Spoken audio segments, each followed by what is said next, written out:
नमस्कार प्यारे बच्चों, आपका स्वागत है आईपी स्टडी के वीडियो लेक्चर्स में। आज हम हिंदी के एक महत्वपूर्ण विषय को पढ़ेंगे जिसका नाम है मौखिक अभिव्यक्ति, कि हम किस प्रकार बोलकर अपने विचार और अपने भाव दूसरों तक पहुंचा सकते हैं।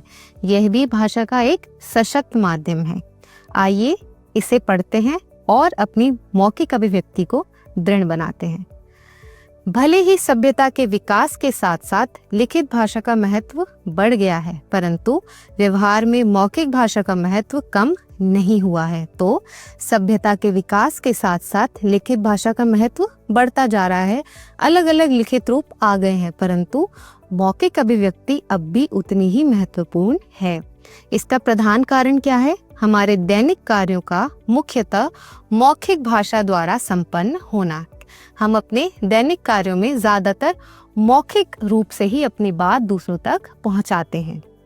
हमारे सार्वजनिक जीवन में मौखिक अभिव्यक्ति का विशेष स्थान है, क्योंकि यह जीवन के सभी क्षेत्रों में सफलता का प्रमुख साधन है। तो आपको अपनी मम्मी से या पापा से कोई बात कहनी हो तो आप लिख के नहीं, बोलकर अपनी बात उन तक पहुंचाएंगे। या शिक्षक से आपको कुछ पूछना हो तो आप बोलकर उनसे आसानी से अपने प्रश्न और उनके हल जान सकते हैं। जो व्यक्ति मौखिक अभिव्यक्ति में कुशल है वह अपना कार्य सिद्ध कर लेता है। तो लिखित के साथ साथ मौखिक अभिव्यक्ति में भी आपको सिद्ध होना चाहिए, सफल होना चाहिए। अब जानते हैं कि मौखिक अभिव्यक्ति में पारंगत होने के लिए किन बातों पर ध्यान देना आवश्यक है, कि कौन कौन सी बातें जरूरी हैं अपनी मौखिक अभिव्यक्ति को पारंगत, उसमें सफल होने के लिए। शब्दों का शुद्ध तथा स्पष्ट उच्चारण करना चाहिए। तो जब भी आप बोलें तो आपके जो शब्द हों, आपके जो वाक्य हों, वो शुद्ध और स्पष्ट होने चाहिए, क्लियर होने चाहिए। शुद्ध तथा मानक भाषा का प्रयोग करना चाहिए। भाषा क्षेत्रीयता प्रभावित नहीं होना चाहिए, और जो भी आप भाषा का प्रयोग करें वे मानक हो और उसमें क्षेत्रीय प्रभाव ना नजर आए, किसी बोली का प्रभाव उसमें ना दिखे। भय रहित तथा निसंकोच बोलना चाहिए, और जब भी आप अपनी बात कहें आपको डरना नहीं चाहिए, बिना संकोच के अपनी बात दूसरों को बतानी चाहिए। मुहावरे एवं लोकोक्तियों का यथास्थान सटीक प्रयोग करना चाहिए। तो अपनी बात में यदि आप कोई मुहावरे या कोई लोकोक्ति का प्रयोग कर रहे हैं तो वो सही होनी चाहिए, ये नहीं किसी स्थान पे किसी और मुहावरे या लोकोक्ति का प्रयोग। अवसरानुसार एवं छात्रानुकूल भाषा का प्रयोग करना चाहिए। तो आपको ध्यान रखना चाहिए कि आप जिस भी वातावरण में बोल रहे हैं वो सबके अनुकूल हो। जो भी भाषा आप प्रयोग कर रहे हैं वो सबके अनुकूल होनी चाहिए। अब मौखिक अभिव्यक्ति के उद्देश्य क्या क्या हैं, क्यों वो जरूरी है, ये जानते हैं। विद्यार्थियों में सरल भाषा में अपने विचार प्रकट करने की क्षमता पैदा करना, कि आप अपने विचार दूसरों तक बहुत सरल और सहज रूप से प्रकट कर सकें। उनमें प्रश्न करने एवं प्रश्नों के उत्तर सही ढंग से देने की क्षमता उत्पन्न करना। तो आप अपनी बात शिक्षक से या माता पिता से या किसी भी बड़े से निसंकोच आप प्रश्न पूछ सके और उसका हल जान सके।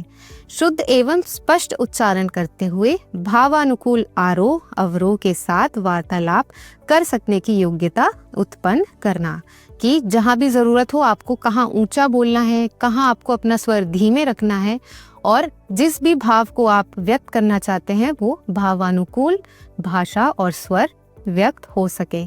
श्रोताओं की जिज्ञासा, कौतूहल एवं रुचि को बनाए रखना। तो जब भी आप बोलें ध्यान रखें कि आपकी भाषा इतनी प्रभावशाली हो कि सामने वाला जिज्ञासु रहे, उत्सुक रहे कि अब आप आगे क्या बोलने वाले हैं। छात्राओं को अवसरानुकूल भाषा का प्रयोग सिखाना, और वही बात आपको ध्यान रखना है कि आप किस स्थान पर बोल रहे हैं उस वातावरण के अनुकूल भाषा का ही प्रयोग करना चाहिए। अब देखते हैं मौखिक अभिव्यक्ति के कौन कौन से प्रकार होते हैं। कविता पाठ, कहानी सुनाना, भाषण देना, वाद विवाद, वर्णन, परिचर्चा, संवाद, समाचार वाचन, सभा संचालन, अंत्याक्षरी एवं चुटकुले। तो आपके विद्यालय में बहुत सी प्रतियोगिताएं होती होंगी जहां वाद विवाद, कविता वाचन, कहानी सुनाना, ऐसी कुछ प्रतियोगिताएं होती होंगी। तो इसमें कुशल होने के लिए आपको अपनी मौखिक अभिव्यक्ति में सुधार लाना होगा। अब इस अध्याय में हम कविता पाठ, कहानी सुनाना, वाद विवाद तथा समाचार वाचन के बारे में जानेंगे।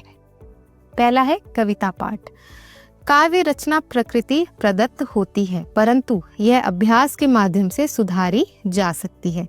तो आप जैसे जैसे कविता को बोलेंगे, उसमें लय, उसमें छंद, जो भी उसमें लय और छंद हैं, जब उनका प्रयोग आप सही तरह से करेंगे तो आप अपना कविता पाठ बहुत अच्छे से कर पाएंगे। इस प्रकार कविता पाठ भी एक कला है। एक कविता को बोलना भी एक कला होती है। यह कला किसी में तो जन्मजात होती है और किसी में निरंतर अभ्यास से कवियों के साथ में रहने एवं कवि सम्मेलनों में भाग लेने से आती है। अब ज़रूरी नहीं है कि ये जन्मजात ही हो, समय के साथ साथ अगर आप अभ्यास करेंगे तो आप भी इसमें सफल हो सकते हैं। कविता पढ़ना भी एक कला होती है।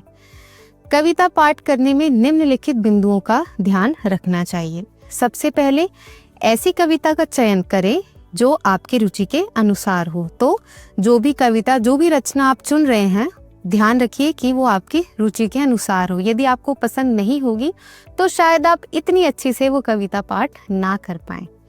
कविता सुनाने से पहले उसे कंठस्थ कर लें, यानी उसे पढ़ लें, उसे याद कर लें, ताकि जब आप इसे जाकर सुनाएं तो आप कहीं रुके ना। कंठस्थ कविता की ही लय निकलती है और जब आप उसे पढ़ लेंगे तो आप समझ पाएंगे कि कहाँ रुकना है, कहाँ ज़्यादा ठहराव है, कहाँ कम ठहराव है, और इससे आपकी जो कविता होगी वो लय युक्त बन सकती है। कविता पाठ मुक्त कंठ से करें, मगर उच्चारण का विशेष ध्यान रखें ताकि अर्थ का अनर्थ ना हो। और इसको आप मुक्त कंठ से करें, बिल्कुल स्वतंत्र रूप से करें। बस आपको ध्यान रखना है किसका, उच्चारण का, कि कविता के जितने भी शब्द हैं, जितने भी वाक्य हैं, उनका उच्चारण बिल्कुल शुद्ध हो। कविता पाठ में रसों के अनुसार स्वर में उतार चढ़ाव का होना अनिवार्य है। अब आपको ध्यान रखना है कि जब भी आप कविता पाठ करें तो उसमें रस, चाहे वो श्रृंगार रस हो, चाहे वीर रस हो, चाहे वियोग रस हो, आपको ध्यान देना है कि रस के अनुसार ही आपके भाव भी नजर आने चाहिए। कविता की अच्छी पंक्ति को दोहराना चाहिए और कविता पढ़ते हुए यदि आपको कोई काव्य पंक्ति बहुत प्रभावशाली लगे तो ध्यान रखिए, उसको दोहराइए, उसका दोहराव कीजिए, उससे आपकी कविता और भी सुंदर लगेगी। तो ये थी हमारी काव्य पाठ। अब हम देखते हैं कहानी सुनाना की। कहानी सुनाना कैसे एक कला है। कहानी सुनाना और सुनना मानव जीवन में प्रारंभ से ही चला आ रहा है। हम जानते हैं हमारी नानी, हमारी दादी हमें शुरू से ही कहानियां सुनाती आई हैं, तो ये बहुत पुरानी परंपरा है। प्रत्येक व्यक्ति कहानी नहीं कह सकता क्योंकि यह भी एक कला है। कहानी सुनाने के लिए भी एक दृष्टिकोण चाहिए, एक भाषा चाहिए। यह भी एक ऐसी कला है जिसका विकास अभ्यास के द्वारा किया जाता है। तो आप इसमें भी निपुण हो सकते हैं यदि आप इसका अभ्यास करें। तो शिक्षक या शिक्षिका जब आपको कक्षा में कोई कहानी पढ़ाएं तो आप उस कहानी को पढ़िए। कक्षा में उस कहानी वाचन के दौरान भाग लीजिए ताकि आपका अभ्यास हो सके। अच्छे कहानीकार में निम्नलिखित गुण होने चाहिए। क्या क्या? कहानीकार को कहानी की सारी घटनाएं क्रमबद्ध रूप से याद होनी चाहिए। तो जब आप कहानी सुनाएं तो सबसे पहले आपको उसका क्रम ध्यान में होना चाहिए कि कहानी जो थी वो किस क्रम में थी। यदि क्रम आगे पीछे हो जाएगा तो कहानी खराब हो सकती है। कहानी के पात्रों के स्थान पर तुम, वह आदि सर्वनामों का प्रयोग नहीं करना चाहिए। तो जब भी आप पात्रों का चित्रण करें तो उसमें आप तुम या वह आदि सर्वनाम का प्रयोग ना करें। भाषा एवं संवाद कहानी के प्राण है। भाषा का स्तर श्रोता की उम्र एवं बौद्धिक स्तर के अनुसार होना चाहिए। तो कहानी में जो भाषा होती है या उसमें जो संवाद दिए होते हैं उससे कहानी जो है वो सजीव लगती है। तो आपको कहानी सुनाते समय भाषा और उसमें जो संवाद हैं उनका विशेष ध्यान रखना है। और ये भी ध्यान रखना है कि जिस भी वर्ग को आप ये कहानी सुना रहे हैं वो उनके उम्र के अनुकूल हो। कहानी की रोचकता बढ़ाने के लिए स्तर में उतार चढ़ाव होना चाहिए कि कहाँ आपको कौन से भाव दिखाने हैं, कहाँ आपको डर का भाव दिखाना है, कहाँ खुशी का भाव दिखाना है, के उतार चढ़ाव भी आपके नजर आने चाहिए। एक समान स्वर से श्रोता ऊब जाते हैं। यदि आप एक ही स्वर में कहानी सुनाते जाएंगे तो सामने वाले को शायद उतनी जिज्ञासा ना रहे। तो इसलिए उतार चढ़ाव आवश्यक है। आवाज का जादू होश उड़ा देता है। तो यदि आपकी भाषा में उतार चढ़ाव होगा तो उस वजह से सामने वाले को आपकी कहानी में रुचि होगी। यदि श्रोता छोटे बच्चे हैं तो अंत में शिक्षाप्रद संदेश अवश्य सुनाना चाहिए। तो यदि आपके सामने जो श्रोता बैठा है वो कोई छोटा सा बच्चा है तो ध्यान रहे कहानी के अंत में आपको उसकी शिक्षा भी बतानी है। तो ये था कहानी किस प्रकार आप अच्छे ढंग से सुना सकते हैं। अब जानते हैं वाद विवाद क्या है। जब व्यक्ति किसी पूर्व निर्धारित विषय या समस्या के पक्ष विपक्ष में बोलकर अपने विचार प्रकट करते हैं तो वह वाद विवाद कहलाता है। तो जब आपको पहले से कोई विषय दे दिया जाए और ये आपके ऊपर निर्भर करता है कि आप उसके पक्ष में बोलना चाहते हैं या विपक्ष में बोलना चाहते हैं, तो वही होता है हमारा वाद विवाद।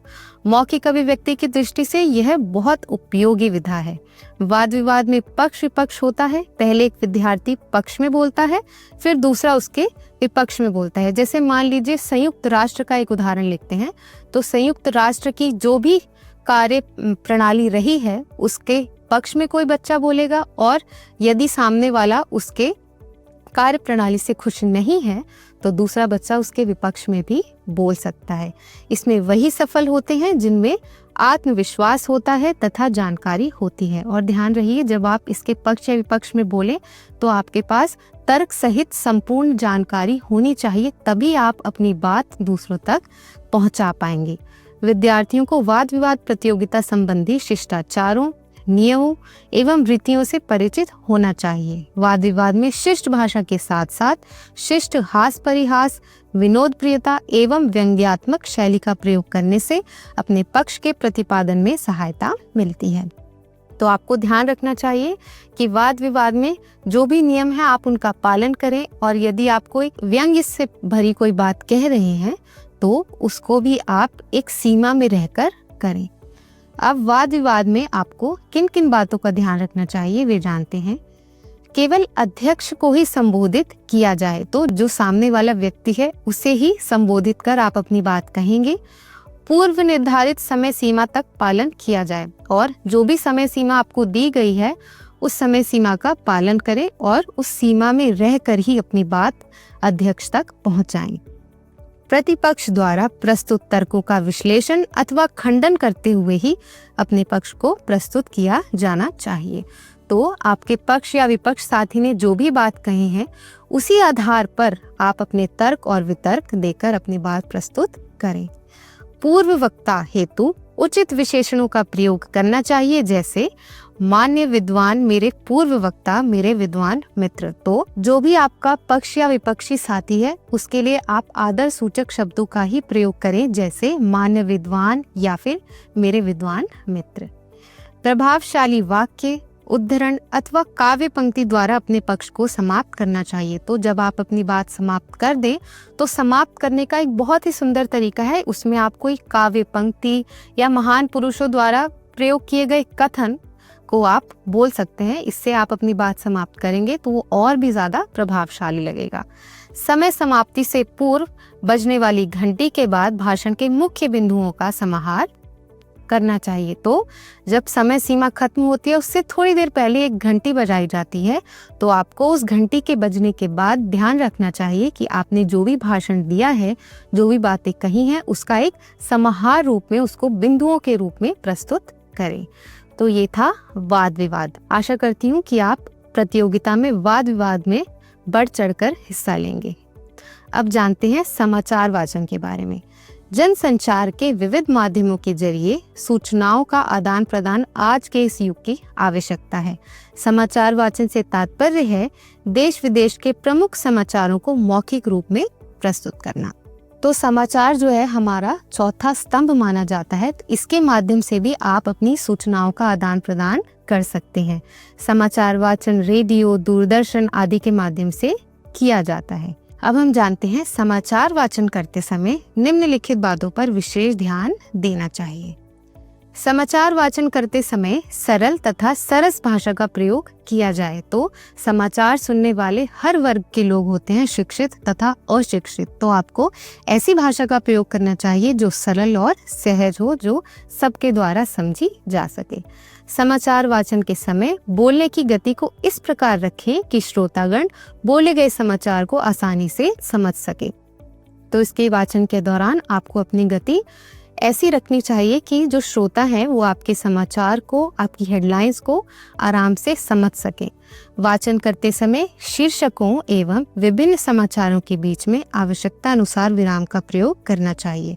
तो जब भी आप समाचार वाचन करें तो अगले समाचार में जाने से पहले आप आवश्यकता अनुसार विराम ले रुकें। वाचन के दौरान उच्चारण के आरोह अवरोह पर भी विशेष ध्यान दिया जाना चाहिए कि आपको कहाँ ऊंचा बोलना है, कहाँ नीचा बोलना है, किस तरह उतार चढ़ाव लाना है, इसका आपको ध्यान रखना चाहिए। समाचार वाचन के दौरान अनावश्यक भाव भंगिमा प्रकट नहीं करनी चाहिए। अलग अलग भाव चेहरे पर आपके नहीं दिखने चाहिए। अब हम जानते हैं भाषण के बारे में। किसी भी विषय पर अपने विचारों को प्रस्तुत करना भाषण है। आप कुछ भी बोलते हैं, अपने विचार दूसरों तक पहुंचाते हैं, उसे हम भाषण कहते हैं। विद्यालयों में समय समय पर विद्यार्थियों के बीच भाषण प्रतियोगिताएं करवाई जाती हैं। इससे विद्यार्थियों का विषय ज्ञान तथा आत्मविश्वास बढ़ता है। अब भाषण के समय जब आप भाषण दे रहे हैं तो आपको उस समय भी कुछ बातों का ध्यान रखना चाहिए। आइए जानते हैं वे बातें कौन सी हैं। सभा में उपस्थित लोगों को संबोधित करना। तो जब आप भाषण शुरू करें तो ध्यान रहे कि सभा में जो भी लोग उपस्थित हैं, चाहे वो शिक्षक हो, चाहे अध्यक्ष हो, चाहे प्रधानाचार्य हो, आप उनको संबोधित करना ना भूलें। भाषण देने से पूर्व उसका अभ्यास करना चाहिए। तो जब भी आपको भाषण देना हो उससे पहले अपनी बात को बोलकर देख लें, उसका अभ्यास कर लें। उच्चारण स्पष्ट होना चाहिए तथा भाषण में सूक्तियों, मुहावरों तथा प्रासंगिक उदाहरणों का प्रयोग करना चाहिए। तो जब आप अपने भाषण में सूक्तियों या मुहावरों का प्रयोग करेंगे तो आपकी भाषा और भी ज़्यादा सुंदर और प्रभावशाली लगेगी। तो आप उच्चारण स्पष्ट रखें और ऐसी चीज़ों का प्रयोग अवश्य करें। भाषण द्वारा श्रोता पर प्रभाव छोड़ा जाना चाहिए। तो आपका भाषण ऐसा हो कि जो श्रोता हैं, जो सुनने वाले हैं, उन पर आपकी बात का गहरा प्रभाव पड़े। संक्षिप्त व सार गर्भित भाषण होना चाहिए। तो आपका भाषण ऐसा ना हो कि सामने वाला आपकी बातें सुनकर ऊब जाए। तो ध्यान रहे आपका भाषण संक्षिप्त हो कि सामने वाले में जिज्ञासा बनी रहे। तो ये था भाषण। अब जानते हैं अंताक्षरी और चुटकुलों के बारे में। अंताक्षरी का अर्थ है अंतिम अक्षर से प्रारंभ करना। तो हम अपने रोजमर्रा के जीवन में हमने कभी तो अंताक्षरी खेली होगी। तो इसका क्या अर्थ होता है? जो भी आपका गाना है या जो भी आपका वाक्य है, उसका जो अंतिम अक्षर होगा उससे कोई चीज शुरू करना। अंताक्षरी शब्दों, गीतों, कविताओं, दोहों आदि विषयों की हो सकती है। तो अंताक्षरी केवल गाने की नहीं, शब्दों की, गीतों की, दोहों की, कविताओं की या और भी किसी चीज की हो सकती है। अंताक्षरी जिस विषय में हो उस विषय की पूर्ण जानकारी का होना अनिवार्य है। तो जब भी आप किसी भी चीज पर अंताक्षरी खेलें, चाहे शब्द हो, चाहे दोहे हो, तो ध्यान रहे कि उसकी आपको पूर्ण जानकारी हो। अर्थात अंताक्षरी में कविताएं, दोहे आदि कंठस्थ होने चाहिए। तो चाहे वो गाने हो, चाहे दोहे हो, आपको वो याद होने चाहिए। तो ये था अंताक्षरी। और चुटकुले क्या हैं? चुटकुले हंसने हंसाने का एक मुख्य माध्यम है। हम अक्सर अपने दोस्तों के बीच में या अपने सहपाठियों के साथ कुछ चुटकुले बांटते हैं जिससे वो हंसते हैं और दूसरों को हंसाते हैं। हमारे जीवन में हंसने हंसाने का विशेष महत्व है। हंसना हंसाना हमें प्रसन्न करता है तथा हमें मानसिक रूप से चुस्त बनाता है। तो चुटकुले कभी कभी हमें मानसिक रूप से भी स्वस्थ बनाते हैं। हमारा जो मन है उससे शांत हो सकता है, खुश हो सकता है। इसके बिना जीवन बोझ बन जाता है एवं नीरस महसूस होने लगता है। तो यदि हम नहीं हंसेंगे या दूसरों को नहीं हंसाएंगे तो इससे हमारा जीवन थोड़ा नीरस हो सकता है, मनहूस हो सकता है। चुटकुले मनोरंजन के साथ साथ कुछ प्रभावी संदेश भी दे जाते हैं, क्योंकि अधिकांशतः ये रोजमर्रा के जीवन से संबंधित होते हैं। चुटकुले सुनाने वाले व्यक्ति को सुनाते समय स्वयं नहीं हंसना चाहिए। तो यदि आप चुटकुले सुना रहे हैं तो सबसे पहला नियम ये है कि आप स्वयं ना हंसे, दूसरों को हंसने का मौका दें, अवसर दें। साथ ही ये किसी विशेष व्यक्ति अथवा समुदाय की भावनाओं को ठेस पहुंचाने वाला नहीं होना चाहिए। तो यदि आप कोई चुटकुला सुना रहे हैं तो ध्यान रहे कि वो सामने वाले या किसी समुदाय को ठेस ना पहुंचाए। तो आज हमने जाना मौखिक अभिव्यक्ति के बहुत सारे माध्यमों के बारे में, चाहे वह वाद विवाद हो, भाषण हो, कविता पाठ हो, कहानी सुनाना हो। अब मैं आशा करती हूँ इस पाठ के बाद आप में आत्मविश्वास बढ़ेगा और विद्यालय में होने वाली बहुत सी प्रतियोगिताओं में आप हिस्सा बढ़ चढ़ कर लेंगे। इसी के साथ आज का ये अध्याय यही समाप्त करते हैं। फिर से मिलते हैं अगली वीडियो में नए विषय के साथ। तब तक पढ़ते रहिए, सीखते रहिए और मुस्कुराते रहिए। धन्यवाद।